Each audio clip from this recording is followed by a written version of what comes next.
रायजोफोर गिबियाव फिथांखि blog YouTube चेनेलनिफ्राय रायजो राजा बयनिसिमबो गोजोननाय बावहरनाय जाबाय। जायफ्रा भिडिअ नायनो मोजां मोनो नोंथांमोननि थाखाय आङो माखासे भिडिअ लानानै फैबावनाय जाबाय। गिबियावनो रायजो राजा नोंथांमोन जोङो इउपिपिएल नि सिएम प्रमद बर' सारनि बुंनायखौहाय एसे खोनासंनानै लाग्रोनि बिथाङा मा बुंदों नोंथांमोनाबो खोनासंलानो जाबाय। 40টা সমষ্টিৰ আমাৰ কেণ্ডিডেট আছে। ডাঙৰ দল বিলাকে ডাঙৰ ডাঙৰ কথা কব, বাহিৰৰ পৰা আহি পেলাই কোনবা ভয় খুৱাব, বাহিৰৰ পৰা আহি পেলাই কোনবা প্ৰলোভন দিব, বিভিন্ন জনে আহি বিভিন্ন জনক বিপদে পৰিচালনা কৰি ভোট আদায় কৰিবলৈ চেষ্টা কৰিব। আৰু যোৱা সময়ত 20-30টা বছৰত হিটুৱে হৈছে। কোনোবা বড় অনাবড় বিভাজন কৰিব বিচাৰিছে, কোনোবা ধৰ্ম লাইনৰ বিভাজন কৰিব বিচাৰিছে, কোনোবা বৰ্ণৰ লাইনৰ বিভাজন কৰিব বিচাৰিছে, কোনোবা জাতি জনগোষ্ঠীৰ লাইনত বিভাজন কৰিব বিচাৰিছে। কিন্তু ভাৰতৰ সংবিধানে কৈছে ইয়াত ধৰ্ম নিৰপেক্ষ, যি জাতি, যি ভাষা, যি ধৰ্ম, যি বৰ্ণৰে হওক ঐক্যভাৱে জীয়াই থকাৰ অধিকাৰ ভাৰতৰ সংবিধানে আমাক দিছে। निश्चय बाथ्राया सैथो दे रायजोफोर। प्रमद बर' सारा जाय बाथ्राखौ बुंदों बे बाथ्राया सैथो। गुबुन गुबुन देशनिफ्राय फैनानैहाय नेशनेल पार्टिया जोंनि बर' हारिनि ट्राइबेलफोरखौहाय गादबनो थाखाय सेस्था खालामफैदों। नाथाय बेखौहाय बिपिएफ पार्टिया आन्दाज मोनाखै, एपिबि पार्टिया आन्दाज मोनाखै। दिनै कंग्रेसआबो जोंखौहाय गाग्लिनो थाखाय सेस्था खालामदों। बिजेपि पार्टिया धोरोमजों दावहा नांहोनो थाखाय जातिजोंहाय दाङाबाजि दावराव दावसि खालामनो थाखाय सेस्था खालामदों। बेनि मोनसे डाटा दङ दे रायजोफोर, हयथ' नोंथांमोना मिथियाखै, नाथाय दिनै जे इउपिपिएल नि सिएम प्रमद बर' सारा बाथ्राखौ बुंदों बेयो थार बाथ्रा, मिथिबायना? बेयो नंखाय नङा रायजोफोर। सारा भारतआव थानाय ट्राइबेल हारिखौनो बिजेपि पार्टिया फोजोबस्रांनायनि मोनसे डाटा बेस बानायनानैहाय दोनदों। नोंथांमोना मिथिया जानो हागौ।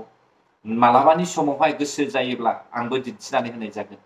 रायजो राजा नोंथांमोन, जोंनि बर'फोरनि गेजेरावहाय जोंहा खुनु धोरोमजोंहाय सोमोन्दो गैया। जों बर' हारिया मोनसे हारियानोखा। जों बर'हा खुनु ख्रिस्टियान हिन्दुनि फारागथि गैया रायजोफोर। दिनैहाय बेयावहाय हिन्दु ख्रिस्टियाननि बाथ्रा लाबोनायनि सोदोबानो जाहैबाय बिजेपि पार्टिनिसो मोनसे फावथिना गेलेनाय, मिथिबाय दा? बिजेपि पार्टिया जोंनि सारा ट्राइबेलखौनो फोजोबस्रांनायनि सेस्था खालामदों। कंग्रेसखौनो बुं, बिजेपिखौनो बुं। बेनिखायनो नैबे स्टेटनि इलेक्शनावहाय जे काउन्सिल इलेक्शन बेयावहाय नेशनेल पार्टिखौहाय माब्लाबाबो खाबु दाहो, नेगेटिभ दासान माब्लाबाबो, मिथिबायना? थौले साननानै जुदि नोंथांनि बाथ्रा बुंनायाबो नंखायसो होननानै सानोब्ला बेनि फिननायखौ नोंथांमोना सानसे मोनगोन। दिनै मानि खारनावहाय गर्जन मोसाहारि सारखौहाय टिकेट होआखै जों बयबो मिथिगौ। गर्जन मोसाहारिया क'क्राझारनि सासे कंग्रेस पार्टिनि गोख्रों दैदेनगिरि, थेवबो बिथांनोबो टिकेट होआखै। मोनथिगौना रायजोफोर? खोनासं गर्जन मोसाहारि सारा मा बुंदों। সৰ্বজোৰাত মই টিকেট বিচাৰিছিল, সেইটো নহয় যে গৰ্জনে পাবা লাগে, গৰ্জনে খেলিব লাগে, সেইটো মোৰ এজেণ্ডাত নাছিল। যিটো মই এজন কংগ্ৰেছ যি আৰু বিটিআৰৰ ফেচ হয়, এই গতিকে মই এপ্লিকেশ্যনটো দিয়া হৈছিল আৰু সেইটোৱে আশা কৰিছিল যে এপিচিচিয়ে যদি কয় গৰ্জন তুমি আমাৰ ফেচ, আপুনি টিকেট লও, খেলা, আমি সহায় কৰিব। কাৰণ মোৰ লগত পইচা থকা নাই, একে মই খেলিব লাগে ইয়াত নাই। কিন্তু কি কৰিলে তেখেতসকলে মোক এৰি পেলাই এজন যিসকলে বিপিএফৰ পৰা আহিছে, একমাহ হোৱা নাই তেখেত ডাঙৰীয়াই, যি মানে কমপ্লিটলি আনফৰ, লেখা পঢ়া স্কুলৰ লগত কোনো সম্বন্ধই নাই, মোক বাদ দি তেখেতক টিকেট দিয়া হ'ল। আপুনি চালাখাতিৰ কথাটো কওক। মোৰ লগত কংগ্ৰেছে জইন দিছে মোহিনী মোহন বসুমতাৰী ডাঙৰীয়াই, তেখেতক বাদ দি জাষ্ট 15 দিনৰ আগত কংগ্ৰেছে যোগদান হৈছে, তেখেতক টিকেট দিয়া হ'ল। আৰু বহুত কথা ক'বলৈ গ'লে টিকেট পাবলৈ কাৰণে গৌৰৱ গগৈ ডাঙৰীয়াই যিসকলক অবজাৰ্ভাৰ হিচাপে নিযুক্তি দিছে, MLA অবজাৰ্ভাৰ হিচাপে নিযুক্তি দিয়ে, তেখেতসকলে চবৰ পৰাই কাৰোবাৰ পৰা 5 লাখ, কাৰোবাৰ পৰা 10 লাখ টকাটো খুজি লৈছে। যাক পাইছে তাক টিকেট দিয়া হৈছে, যাক পোৱা নাই তাক টিকেট দিয়া হোৱা নাই। এই গতিকে ইন টু দিছ time Assam Pradesh Congress Committee is completely ignoring the 6th Schedule Council. আৰু সেইটোৱেই যদি হয় আজিৰ তাৰিখত আমি কংগ্ৰেছ হৈ থকা কিবা কাৰণ থাকিব না, এই কাৰণে মই ৰিজাইনটো দিয়া হৈছে। गर्जन मोसाहारि सारा कंग्रेस पार्टीखौहाय लाखमा लाखमा माखासे रायजो राजानि सिगाङावहाय बाथ्रा बुंबोदोंमोन नाथाय दिनैनि समावहाय गर्जन मुसाहारि सारा कंग्रेसनि आखल आखुखौ गोथौयै मिथिजोबनायनि खारनावहाय दिनैनि समावहाय टिकेट मोननायजों लोगोसे बियो डाइरेक्टलि सिंनि बाथ्राखौ फोरमायनानै होबाय दा बिथांनि बुंनाया जेरैबायदि बिथाङा बुंदों बियो मोनसेबो नंखाय नङा गारबोनाय 20-25 बोसोरसिमहालागै जोंनि बर' हारिखौहाय गादबनानै दोननाय मोनसे पार्टियानो जाहैबाय कंग्रेस दा बे कंग्रेसनि खारनावनो जों बर' हारिया मोनसेबो डेभेलप जायाखै एकर्डखौहाय बिसोरो जेने थेने खालामनानै होदों नाथाय बर' हारिखौहाय जौगानो थाखाय बिसोरो खाबु होआखै पावारखौ सालायनो थाखाय हगारनानै होदों नाथाय बिसोरो आन्दार सिंजों सिं बर' हारिखौहाय नारसिनबोदों जेरै तरुन गगৈ फिसाज्ला गौरब गगৈ एखे रायजोफोर खुनु जों दा फोथाय नेशनेल पार्टीखौहाय बिजेपियाथ' बिसोरनि आन्दारावहाय मानसिफोरखौहाय नासयग्रा मानसिफोरखौ अननाय गैयै बुथारनाय दानथारनाय गाज्रि नासयनाय बेयो बिथांमोननि मोनसे आखल आखु सिङावहाय पार्टी दंखायो रायजोफोर जायखौ जों आरएसएस होननानैहाय मिथिनो मोनदों दा बिथांमोननिनो मोनसे डाटा बेस दङ दे हयथ' नोंथांमोना मिथियाखै नाथाय इउपिपिएल नि सीएम प्रमद बर' सारा मोनबाय जानांगौ बेनिखायनो जोङो माब्लाबाबो बर' हारिया बर' हारियैनो था जों बर' हारिया माब्लाबाबो धोरोमखौ लानानै थरख' बेथरख' बाथ्रा दा बुंलाबाय आरो धोरोमखौ लानानै माब्लाबाबो हिंसा हिंसिबो दा खालामलाय मानोना जों बर' हारिखौहाय जोंनि ख्रिस्टानखौल' नङा सारा ट्राइबेलखौनो बिजेपि पार्टीया नासयनो सेस्था खालामदों बेखायनो जों काउन्सिलावहाय नेशनेल पार्टीखौहाय माब्लाबाबो सापर्ट दा खालाम बेनि थाखायसो आं सिगांनिफ्रायनो बिजेपि पार्टी कंग्रेस पार्टीखौहाय भट होनायनिफ्राय गोजानाव था होननानैहाय बुंबोगासिनो दङ मुस्लिमल' नङा सारा ट्राइबेल सारा भारतआव थानाय जेसेबांनाखि ट्राइबेल दं बेखौनो फोजोबस्रांनायनि थांखि इसोरो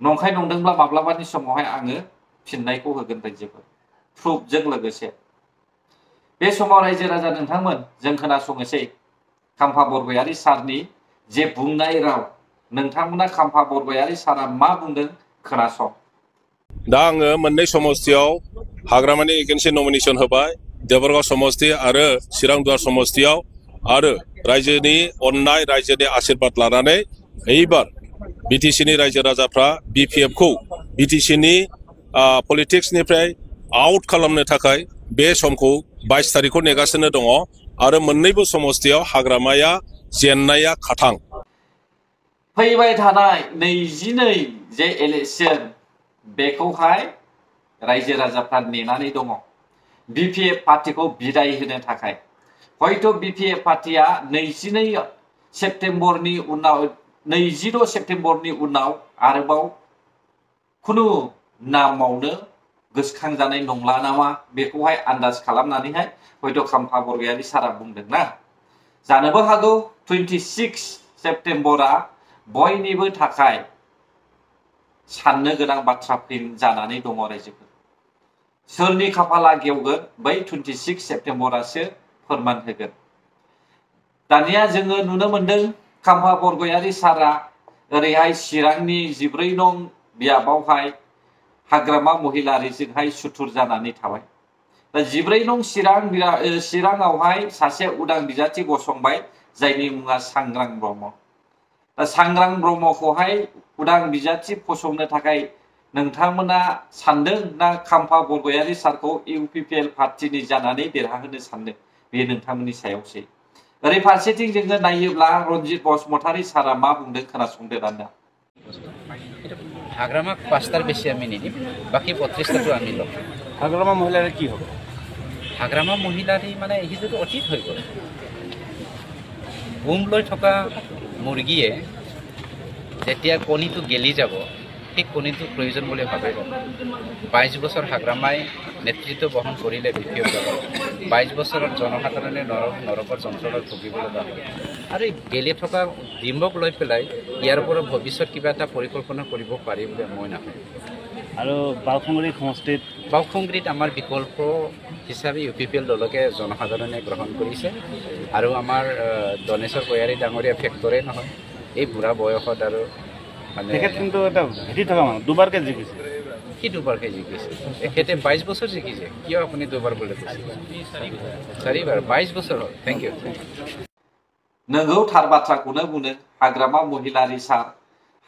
महिलारी सारा रन्जित बसुमतारी सार खाम्फा बरगयारी सार आरो चन्दन ब्रह्म सार बिसोर साथामनि सायावहाय ओरैबायदि गाज्रिजों नोजोर नायदों दा बेनिखायनो बिथांमोनाबो हाग्रामा महिलारी सारखौहाय जेरैब्लाबो फेजेननो थाखाय बिसोरो नाजादों बावखुंग्रि बियाबाव हाग्रामा महिलारी सारा ओरै फारसेथिं रन्जित बसुमतारी सारजोंहाय दावहा नांगोन आरो देबोरगावआवबो हाग्रामा महिलारी सारा खाम्फा बरगयारी सारजोंहाय दावहा नांगोन फारसेथिं चिरांनि 16 बियाबावबो हाग्रामा महिलारी सारजोंनो दावहा नांगोन देबोरगावआवहाय ओरै फारसे जोङो नुनो मोनो जोङो आन्दाज खालामोब्ला बावखुंग्रियावहाय दनेश्वर गयारिया रन्जित बसुमतारी सारजोंहाय दावहा नांगोना जोबोद गोब्राब बर'ल' नङा गासैबो जाति जनगोष्ठी UPPL खौ सापर्ट खालामदों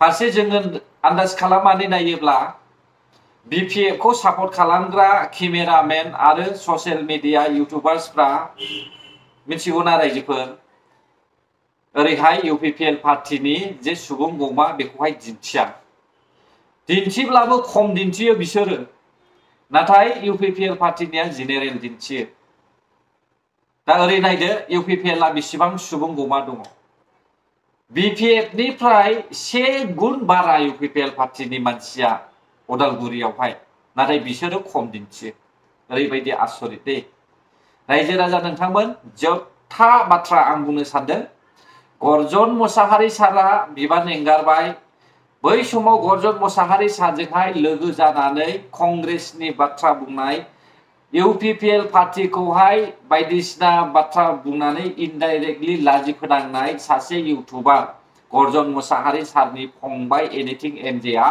बे समावहाय गर्जन मोसाहारी सारनि सायाव मा बुंनो सानदों नोंथाङा माबाफोर बाथ्रा बुङोब्ला एसे मोजां जागोन होननानै आं सानो रायजोफोर नोंथांमोनासो मा सानदों बेयो नोंथांमोननि सायावसै जायफ्रा आंनि भिडिअखौ जोबजासे नायबाय गोजोन्थों बर' हारि जै जाथों जै बर' हारिनि